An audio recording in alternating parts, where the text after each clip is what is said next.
too. Coach, when you look at all the seasons you've started now, do you still get the butterflies before the first game? Yeah, I mean, absolutely. I think it's not just before the first game. I think it's before every game. You're excited, and obviously, going into a season like this, there's unknowns. Even though when you think you know your team, you really have to get out there in a game and start playing to be able to see how they're going to perform in a game setting. Yeah, I think whatever you want to call it, nerves, excitement.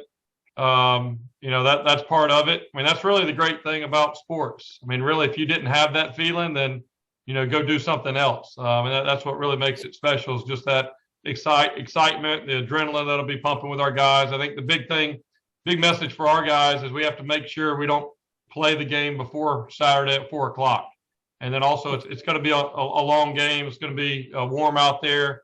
We have to make sure that we use our energy the right way in pregame and make sure that we're, at 100% come kickoff and can play for 4 quarters or as long as it takes to finish. Coach, one quick follow-up, and then I'll let you go.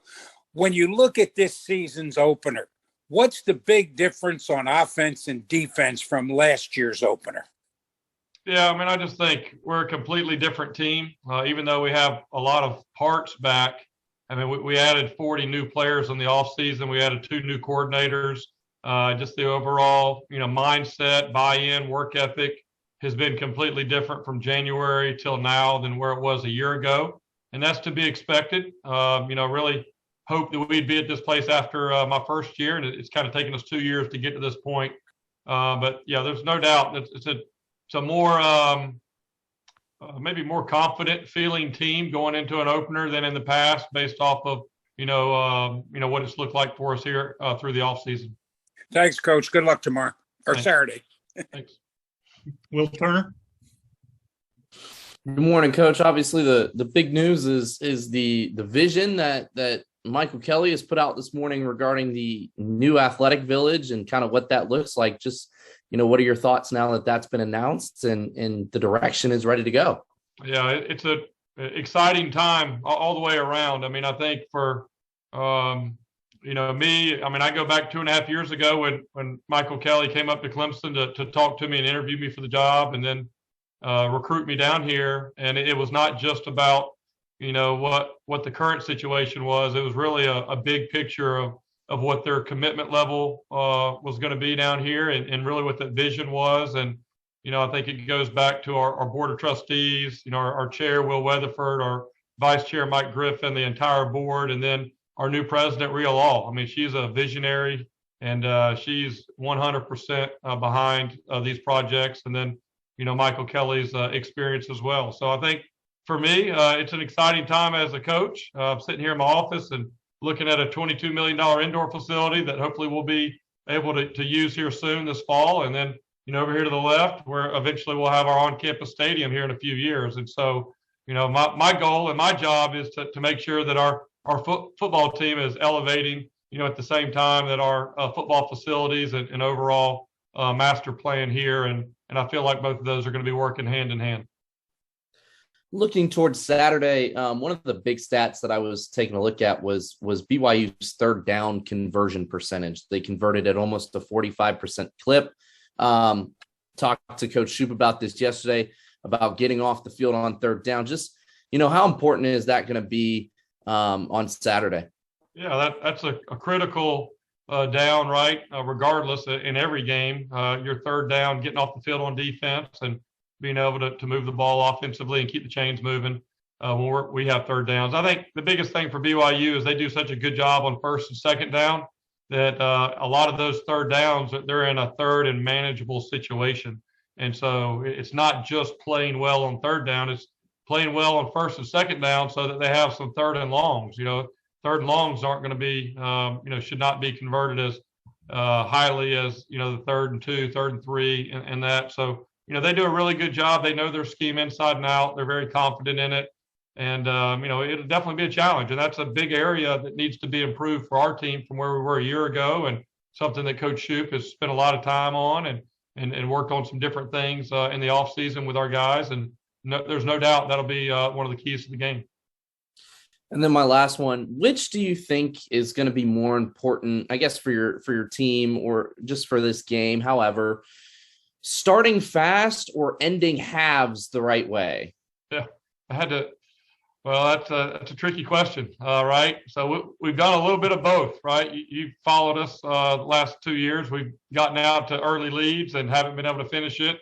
Or maybe like this game a year ago, we got in a really bad spot there in the first quarter and then played really a lot better second through the fourth quarter. So really what our message is we've got to play 4 complete quarters. We don't have to be perfect, but we have to play 4 complete quarters in order to beat a talented team like BYU. And so, kind of what we talk about from start to finish, that's really, what our mindset is. So it's not talking about, hey, let's just get off to a fast start or let's just have a great finish. We really have to, if you're going to beat a quality team like this, you're going to have to play well throughout and be consistent and not have the huge drops, and I think that's overall been really our message throughout the entire offseason. Thanks, Coach. Leo. Coach, I'll jump back with one more. You get to the fourth quarter, you got the lead. You have 2 really good things going. You got a closer in Jared Mangum, and you got an experienced offensive line. How nice is that to have that to fall back on with that lead in the fourth quarter? Yeah, I think that's really critical, right? And you find yourself in that situation in the fourth quarter. In order to be able to finish games, on offense, you've got to be able to run the ball. You can't just run it when you want to. You have to run it, in those situations where they know you're going to be running the ball. And, that's kind of what we call our 4-minute mode. And, you're leaning on that offensive line, those tight ends, those running backs, and quarterback to make the right, decisions there. But, we would love to be in that position and have a chance to finish it out that way if that's the way it goes. Coach, I'm going to follow up on the question before. You talked a lot about the middle 8 last year. How important is that?